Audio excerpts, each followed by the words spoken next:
Assalamualaikum warahmatullahi wabarakatuh. Waalaikumsalam warahmatullahi wabarakatuh. A'udzu billahi minasyaitonir rajim. Bismillahirrahmanirrahim. Alhamdulillahilladzi hadana li hada wa ma kunna linahtadiya laula an hadanallah. Asyhadu an la ilaha illallah wa asyhadu anna Muhammadan abduhu wa rasuluh. Amma ba'd. Rabbi shrah li sadri wa yassir li amri wahlul 'uqdatam min lisani yafqahu qawli. Yang sama-sama kita hormati Ketua Majelis Ta'lim Maulana Azhari, Ibu Maskurah beserta pengurus yang lainnya, yang saya hormati pembina, penasehat Majelis Ta'lim Maulana Azhari Ibu Hadiah Nur Hasanah, dan juga para ibu hadirat sekalian yang insya Allah kita semua sama-sama dimuliakan oleh Allah Subhanahu wa Ta'ala. Bersyukur alhamdulillah dengan rahmatnya Allah Subhanahu wa Ta'ala kita bisa sampai ke tempat ini. Bersyukur pada Allah, dengan rahmat Allah kita bisa duduk sama-sama di majlis ilmu. Mari sama-sama kita syukuri dengan mengucapkan alhamdulillahirabbil alamin. Shalawat dan salam sama-sama kita sampaikan kepada Nabi kita Muhammad sallallahu alaihi wasallam. Semoga kelak nanti kita akan mendapatkan syafaat dari yaumil mahsyar. Amin ya rabbal alamin. Ibu-ibu hadirat sekalian yang saya hormati, alhamdulillah kita hari ini masih membahas surat At-Taubah ayat 36, ya, kelanjutannya sekarang, ya. Kita sekarang ada di dalam surat At-Taubah. Ada kata Allah, ada satu tahun itu ada 12 bulan. Di antaranya ada 4 bulan yang diharamkan atau syahrul hurum, bulan yang diharamkan atau bulan yang paling mulia. Apa itu yang 4 bulannya? Bulan Dzulqa'dah, bulan Dzulhijjah, bulan Muharram, bulan Rajab. 4 bulan ini bulan yang diharamkan. Diharamkan apa? Diharamkan berperang. Ya, itu bulan yang 4 bulan. Kita sekarang sudah berada di penghujung bulan Dzulqa'dah. Ya, benar-benar sudah ada di penghujung. Insya Allah tanggal 18 nanti bulan Mei kita sudah berada di awal bulan Dzulhijjah. Ya, ini dua-duanya dari Dzulqa'dah sampai bulan Dzulhijjah sangat luar biasa kebaikannya, sangat luar biasa pahalanya. Kenapa? Karena di 4 bulan ini atau di bulan Dzulqa'dah dan bulan Dzulhijjah ini, barang siapa yang berbuat amal soleh, Allah lipat gandakan. Dan sebaliknya, kalau kita ini berbuat tidak baik, berbuat maksiat pun, Allah lipat gandakan dosanya. Alhamdulillah min dzalik, ya. Ini namanya bulan Dzulqa'dah. Ya, yang mana kita sudah kenal, Zul itu artinya memiliki. Bahasa Arabnya Zul itu artinya memiliki. Qaidah artinya duduk atau berhenti. Nah, kalau diartikan, disempurnakan, ya, dibaca bahasa Arabnya Dzulqa'dah itu artinya memiliki, duduk atau berhenti. Ya. Kenapa dibilang memiliki, duduk atau berhenti di bulan Dzulqa'dah ini? Satu, duduk. Ya, duduknya kita di bulan Dzulqa'dah ini harus betul-betul duduk. Duduk di mana? Duduk di majlis ilmu. Untuk apa? untuk mencari ilmu untuk agar dapat membedakan mana yang baik, mana yang tidak baik. Karena al ilmu nur, ilmu itu cahaya. Dengan ilmu kita bisa membedakan mana yang halal, mana yang haram. Ya. Terus duduk di mana lagi? Duduk untuk bermuhasabah di bulan ini. Karena ini bulan yang penuh dengan kemuliaan, bulan dengan penuh penghapusan dosa. Ya, duduknya kita duduk bermuhasabah. Atau juga duduknya introspeksi diri. Ya, di bulan ini atau di bulan-bulan yang lalu yang kita lalui, sudahkah sholat kita di awal waktu? Sudahkah kita baca Al-Qur'annya dengan khusyuk, dengan tartil? Ya, sudahkah sedekah kita dengan ikhlas? Atau sudahkah semua amal perbuatan kita betul-betul semuanya dikerjakan dengan penuh dengan keikhlasan? Itu pertanyaannya. Atau introspeksinya ditanya. Kenapa? Karena bulan ini setiap amalan baik kita Allah lipat gandakan pahalanya. Jadi kita ingat-ingat, kira-kira sholat kita ini udah di awal waktu apa belum kemarin, ya. Terus bacaan Quran kita kira-kira sudah baik apa belum, maksudnya, panjang pendeknya, ya. Dalam sholat kita itu yang namanya surat benar-benar atau belum. Introspeksi. Kenapa? Biar kita membenahi diri, biar kita ini betul-betul belajar lagi biar lebih baik lagi. Ya, biar lebih baik lagi dalam ibadahnya semuanya. Intinya seperti itu. Nah, sekarang masuk ke bulan Dzulhijjah. Tanggal 18 kita masuk ke bulan Dzulhijjah. Ju artinya memiliki, sama dengan tadi. Hijjah artinya haji. Nah, jadi kalau bulan Dzulhijjah itu artinya memiliki haji. Ya, cuma bulan Dzulhijjah yang memiliki haji. Bulan yang lain tidak ada. Ya, ada. Cuma bulan Dzulhijjah yang memiliki haji, di mana orang melaksanakan ibadah haji adanya di bulan Dzulhijjah. Gak ada di bulan lain, gak ada. Cuma adanya di bulan Dzulhijjah. Insya Allah, ya. Kita doakan di saudara-saudara kita, ya, yang sekarang ini tahun ini lagi berangkat haji, yang lagi mengerjakan ibadah haji, sebentar lagi dengan mengadakan ibadah haji. Semoga Allah berikan keselamatan. Ya, semoga Allah berikan kemudahan dalam mengerjakan ibadahnya, baik yang rukun maupun yang sunnah. Ya, mudah-mudahan buat kita, insya Allah kita bisa dapat melaksanakan ibadah haji pada tahun-tahun yang akan datang. Amin ya Rabbal alamin. Ya, Dzulhijjah jadi bulan yang memiliki haji. Apa maknanya? Apa spiritualnya? Makna dari spiritualnya Dzulhijjah, yaitu yang namanya haji bukan sekedar fisiknya aja, tetapi berangkat ke sana, berangkat ke Mekah, fisiknya juga, dan juga berjalan ke Mekah itu rohaninya. Kenapa? Biar nanti rohaninya lebih baik lagi dari sebelum berangkat haji. Itu, ya.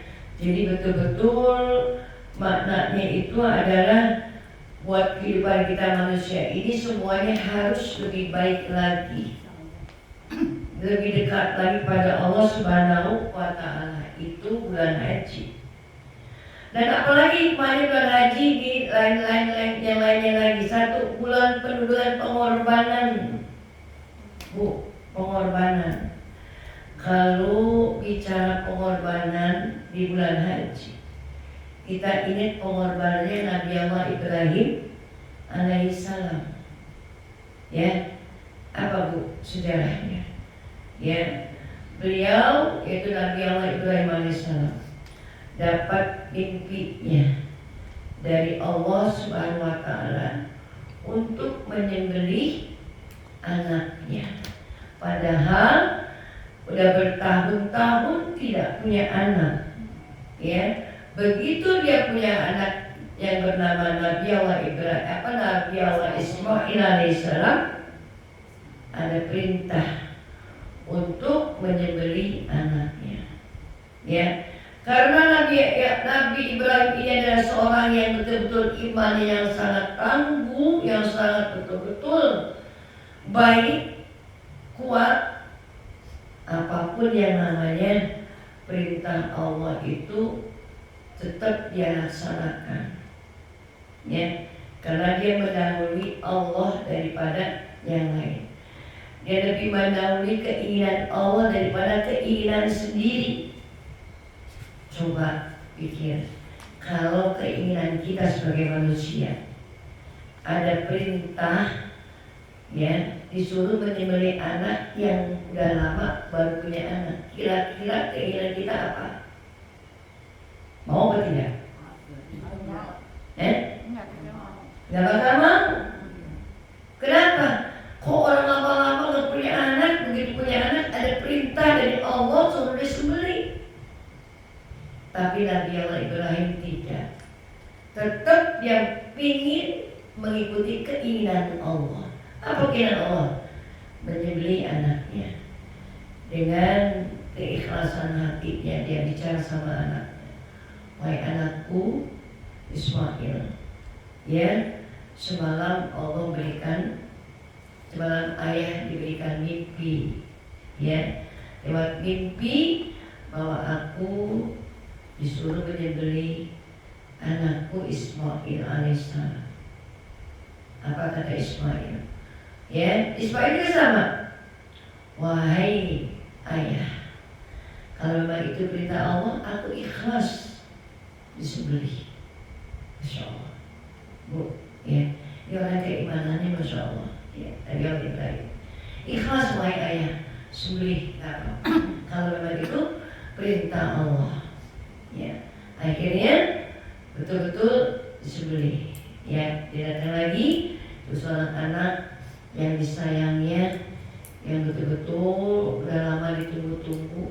Begitu dapat langsung diperintahkan sembelih, dibawalah ke Jabal Kurban. Nanti kalau orang yang sudah berhaji tahu Jabal Kurban. Ya, pasti. Kenapa? Kalau saya Maulana Azhari grupnya selalu dibawa di Jabal Kurban, tempat kita kurban di sana. Dibawa ke Jabal Kurban apa? Dengan hati ikhlas disembelihkan. Akhirnya turun ayatnya, wahai Ibrahim, ya, yang aku cintai tidak akan aku hancurkan. Ya, yang namanya kecintaan Ismail. Tapi aku sangat cinta dengan keikhlasanmu, keimananku. Maka digantilah dengan seekor kibas. Ya, jadi yang disembelih bukan Nabi Allah Ismail alaihissalam, tapi apa? Kibas. Jadi artinya Allah berikan pertolongan. Setiap ada keimanan yang betul-betul iman kita sama Allah, yakin sama Allah, keinginan Allah kita ikutin, keinginan kita belakangin, pasti ada pertolongan. Itu akhirnya Nabi Allah Ibrahim tidak jadi disembelih. Ya, makanya sekarang bulan-bulan pengorbanan, sejarah dari Nabi Allah Ibrahim alaihissalam, kita suruh mengikuti jejaknya. Makanya dianjurkan suruh berkurban. Apalagi dengan kenikatan keimanannya Nabi Allah Ibrahim. Nabi Allah Ibrahim orang yang betul-betul imannya kuat, sampai-sampai dia bisa melawan seorang ayah yang tukang memahat patung. Saat itu semuanya orang zaman itu, orang-orang Quraisy semuanya menyembahnya berhala. Ya, begitu Nabi Allah Ibrahim mendapatkan keimanan yang kuat, akhirnya semua patung-patung itu dia hancurkan semuanya. Karena dia nggak mau orang-orang Quraisy itu menyembah berhala, pengennya menyembah Allah. Ya, akhirnya dengan Raja Namrud, Nabi Allah Ibrahim ditangkap, diikat, ya. Dinyalahkan semuanya, itu Raja Namrud memerintahkan semuanya. Kalau kita bilang kayak karyawannya, pasukannya, suruh menyalakan api ya, yang berkorban terus nyala sampai panasnya itu kita yang dekat ini semuanya kepanasan, merasakan panas. Ketika itu apa? Tetap yang namanya Nabi Allah Ibrahim tidak mau dengan bujukannya Nabi Namrud.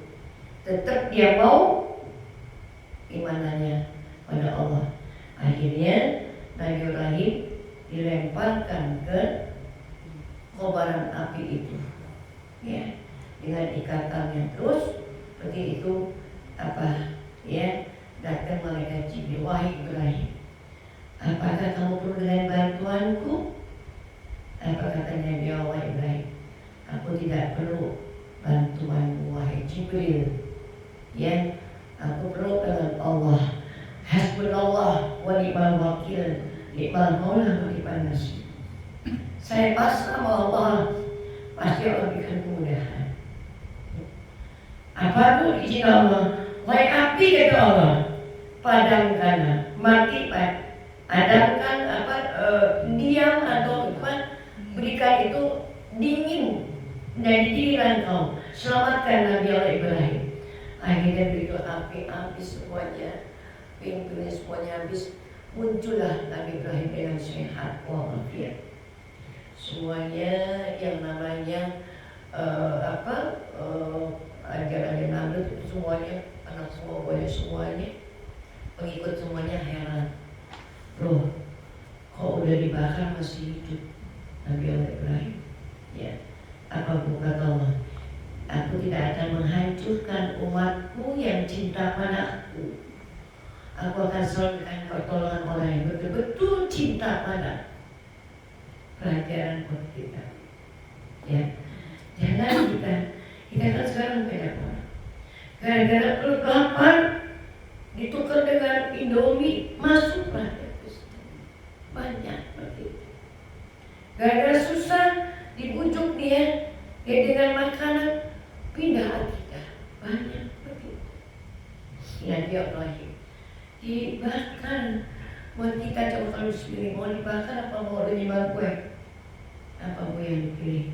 Kalau keinginan kita, kayaknya kan hidup kita biar nyembah Namrud aja deh. Gak mau dibakar, sakit, panas, nanti diapi, jadi hancur. Tapi kadang dia memang yakin sama Allah, yakin dengan pertolongan Allah, maka turunlah pertolongan Allah. Ya, ini pelajaran buat kita bahwasanya kalau kita sudah yakin sama Allah, seyakin-yakinnya, jangan takut apapun yang terjadi buat kita. Kenapa? Allah akan menolong kita. Allah pasti akan menolong kita. Ya, ini sekedar pengorbanan. Arti cerita sejarah atau mengenang perjuangannya Nabi Allah Ibrahim alaihissalam. Ya, dia betul-betul bagaimana sangat teguh sekali. Ya, kita benar-benar seperti itu, ambil pelajaran. Di hikmah di bulan Dzulhijjah ini adalah pengorbanan.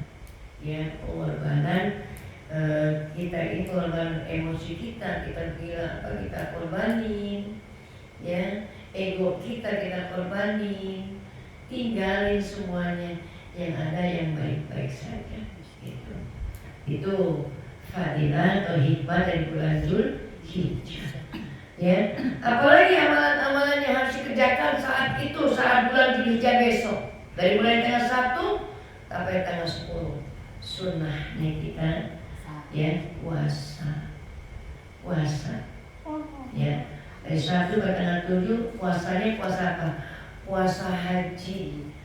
Nawaitu saya berniat, ya, Shomaladin Sahrul Hijjah. Ya, aku niat puasa di bulan haji karena Allah.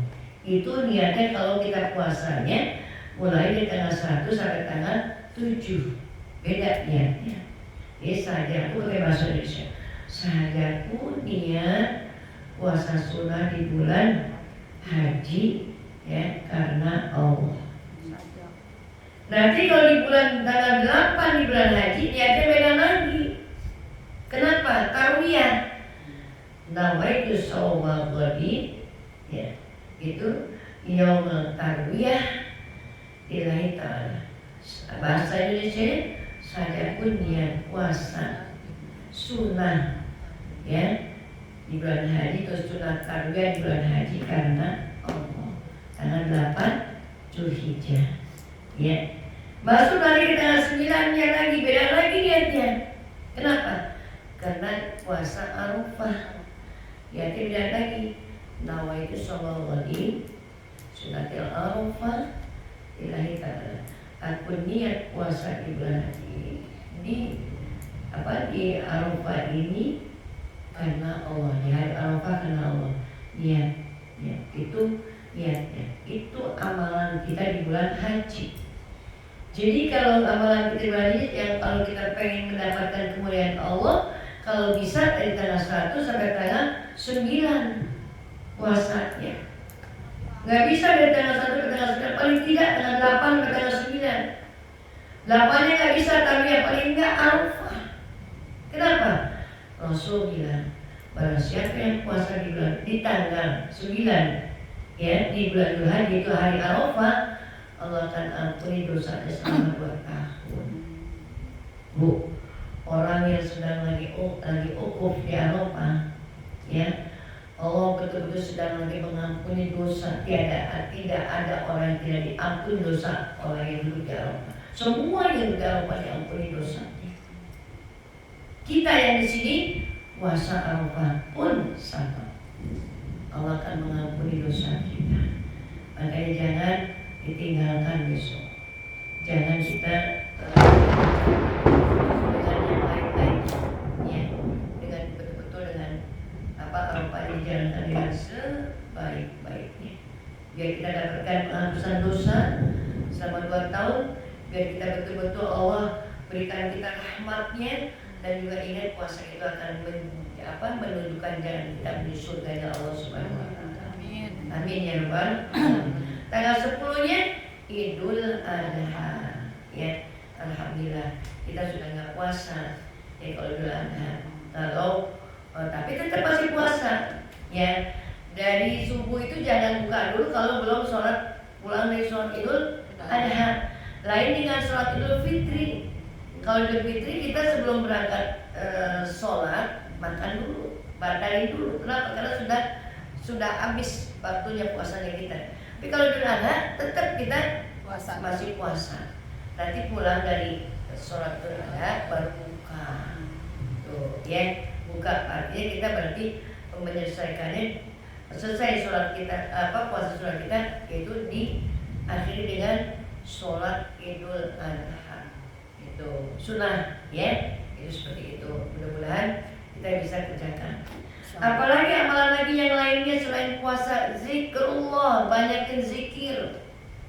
Besok baca la ilaha illallah wa la syarika lahul mulku wa lahul yuhyi wa yumiit wa ala kulli syai'in qadir. Kapan? Di tanggal 1 ke tanggal 30 bulan Dzulhijjah. Terusin bacanya terus. Kapan? Dari habis subuh sampai nanti habis lagi asar atau asar dulu baru subuh. Terus baca. Berapa banyak? Sebanyak-banyak. Ya. Nanti pas tanggal 9 jangan enggak dibaca, harus dibaca. La ilaha illallah wahdahu la syarika lahu lahul mulku wa lahul hamdu yuhyi wa yumiit wa ala kulli syai'in, harus dibaca.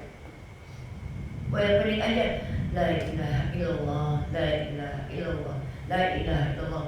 Itu boleh dibaca. Yang pendeknya, yang panjangnya tadi la ilaha illallah wahdahu la syarika lahul mulku wa lahul hamdu yuhyi wa yumiit wa ala kulli syai'in qadir. Itu dibaca selama 1 bulan. Ya baca itu, masya Allah. Fadilahnya ya kata Rasul, Allah akan mengampuni dosa-dosa kita yang lalu-lalu. Diampuni. Kita ini kan banyak dosa, ini ya, banyak dosa. Makanya dengan kita mau zikir pada Allah, dengan kita ingat sama Allah, Allah akan mengampuni dosa kita. Mudah-mudahan kita selalu mohon ampun sama Allah dengan cara berzikir, dengan cara bertobat, ya. Banyak caranya untuk kita mohon ampun sama Allah. Sholat tobat dengan baca istighfar, astagfirullahaladzim, ya. Allah sangat puas ampunannya. Wasari'u ila maghfiratin min rabbikum wa jannatin arduhas samawati wal ardh. Kita suruh mohon ampun sama Allah, kepada Allah seluas langit dan bumi. Dosa kita banyak, dosa maksiat mata, dosa maksiat telinga, dosa hidung ini, dosa mulut, belum bisa menjaga mulut dengan baik, dosa hati kita banyak, kita masih dosa.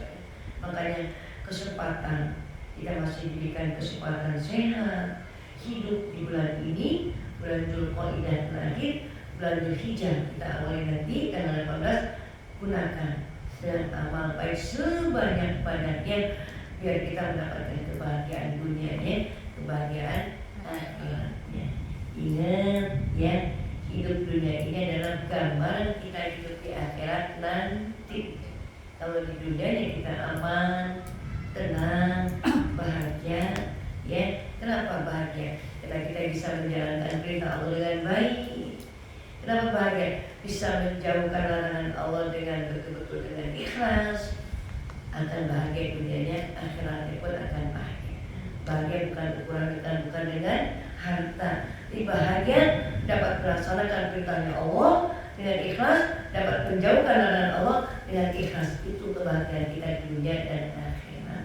Mudah-mudahan ya bulan Dzulhijjah ini kita isi dengan amal soleh yang sebanyak-banyaknya, biar kita termasuk hamba yang takwa pada Allah Subhanahu wa Ta'ala. Apa orang takwa?